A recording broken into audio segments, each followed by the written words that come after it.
একটা কাদার রাস্তা দিয়ে গাড়ি যাচ্ছিল, হঠাৎ আটকে গেল মারা। গ্রামের লোকেরা একে একে এসে নিজস্ব মজাদার উপায়ে সাহায্য করতে থাকে।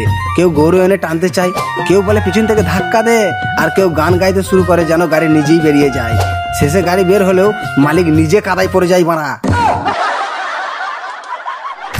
গান ফেটেছে আমার হাসি খুশির মাধ্যমে এবং কমিটি দ্বারাই তোমাদেরকে বোঝায়। তো চলো গল্পটা শুনতে থাকো। ভাবছিলাম আজ গাড়ি নিয়ে একটু ঘুরে আসি গ্রামের রাস্তা দিয়ে, কিন্তু কপালে ছিল মারা অন্য কিছু। এই যে রাস্তার মাঝে এমন কাদা, টায়ার এমন ভাবে ডুবে গেল যে আমি বুঝতেই পারছিলাম না এটা গাড়ি চালাচ্ছিলাম না মারা কাদা চষছিলাম। প্রথমেই এলো মারা একটা কাকু, বলল গরু আনবো, টান দেবো, গাড়ি এক টানে বেরিয়ে যাবে।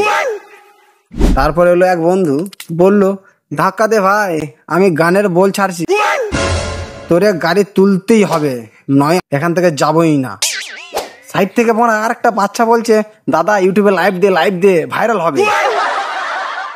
সবাই মিলে গাড়ি বের করে দিল ঠিকই, কিন্তু মারা আমি এক লাফে পড়লাম কাদার।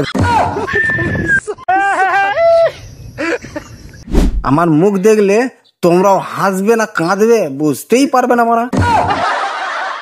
তো বন্ধুরা, এই যে ছিল আমার হ্যাপি স্টোরি। এইভাবে ছোট ছোট মিনি ব্লগ আমি নিয়ে আসতে থাকবো বন্ধুরা, গ্রামের দৃশ্য। তো পাশে থাকো। Thank you so much for watching this video.